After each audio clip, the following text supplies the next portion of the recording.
Hello guys, good morning. So welcome back to my YouTube channel. This is Otoboy Son. So ngayon guys, mayroon tayong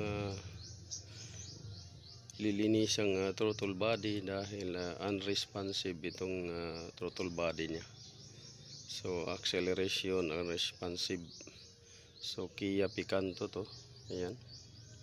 So delay yung acceleration niya. So ang una nating lilinisan itong throttle body dahil ito yung most common issue ng mga sasakyan na may delay acceleration unresponsive. So ito yung lilinisan natin, ito linisan natin yan. Tapos pagkatapos linis, magche-change oil tayo, engine oil, tapos transmission oil. So yan yung gagawin natin dito. So yun guys, tanggalin muna natin yung filter at saka yung air duct nya, tapos itong filter hose para ma-access natin to. So yun lang. So ang paglinis nito guys, pwedeng magtanggal kayo ng negative battery, pwede rin hindi na kayo magtanggal negative battery, basta wag ninyo yung bunutin to, sakit. So dalawa lang yung option nyo. So yun, tara. So ayan guys, tanggal na natin. Ayan, madumi siya.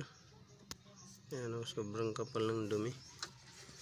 Tapos dito madumi rin.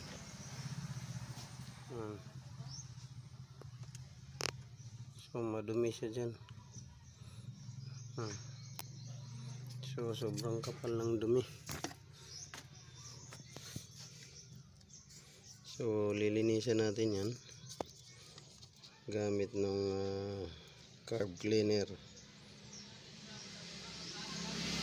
So yan yung natin, paraan paglinis. Paapakan lang natin dun sa loob, bubukas na yung throttle. Hindi na natin tatanggalin tong mga hose dahil marupok na yung hose, pati yung lock maputol pa.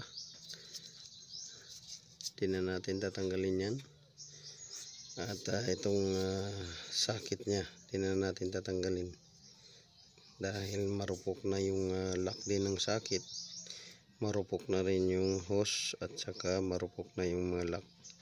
So may tendency yan na mabasag, maputol at mabalatan natin. So ilalaylay lang natin to, kuha lang tayo ng basahan pagtakip dito para hindi pumasok yung dumi.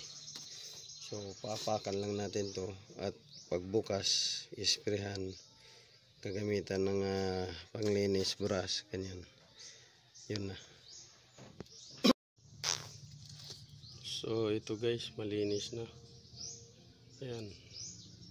So malinis na yung gilid, kabilaan. Ayan. Tapos dito sa likod, malinis na rin yung gilid tsaka kabilaan. So tinanggal na natin doon sa mga hose nya dahil mahirap dukutin yung dumi. So importante dito yung malinis sa loob. Yan, kahit na di gaanong malinis yung sa labas. Yan. So kailangan yung sa loob malinis. So linis na yung throttle, tapos malinis na rin tong manifold or yung MAP, manifold absolute pressure sensor. Yan, malinis na. So ikakabit na natin yan guys. Ikakabit na natin yung throttle at saka yung manifold sensor.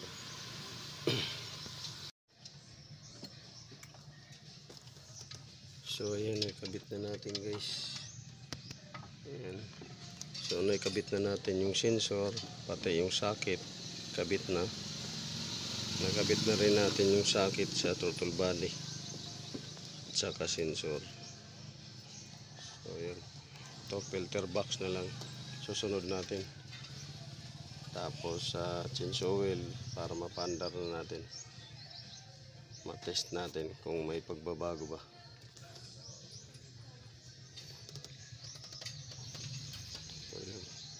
Dito yung filter box. Dito rin yung air duct nya. Yan, air duct. So dito yung mga langis, transmission, tsaka ano. Kamayin mo lang. Ayaw na.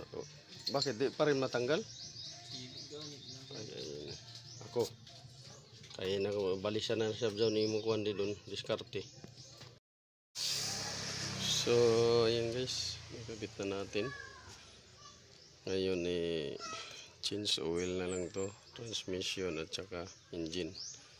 So inisprayan natin ng WD-40 kasi yung mga wire tsaka hose ay masyado nang malutong. So sa init yan guys, lumulutong yan siya sa init. Yan. So pagka yung hose ninyo ay masyado nang malutong, sprayan nyo lang ng WD-40 at saka yung mga wire harness, sprayan nyo lang para hindi siya lumutong. So nakakatanggal din yan ng dumi yung WD-40 at saka yung lutong ng hose at saka wire. So yan, maya maya paandarin natin guys kung may pagbabago at kung responsive na yung ano nya, acceleration. So yun, abangan nyo lang.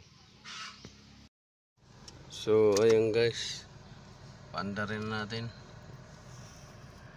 Yan, naka-under na. So check natin kung responsive yung RPM.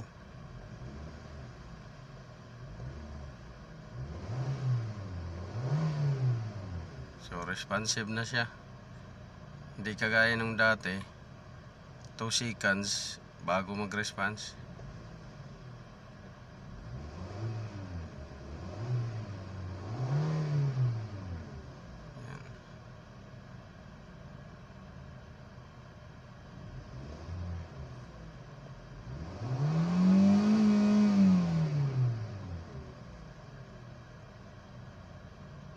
So okay siya. Nadala lang sa linis, throttle body. So okay naman yung temperature nya. Yan, bago nag-half. At atin ang pinandar at aircon, so malamig din. Okay naman yung aircon nya. So yan. Tapos din yung gawa natin. So ang ginawa dito guys, throttle body cleaning, map sensor cleaning, engine change oil at transmission change oil. So ang pinaka issue talaga dito, throttle unresponsive acceleration. Ngayon okay na. Ayan, responsive na siya.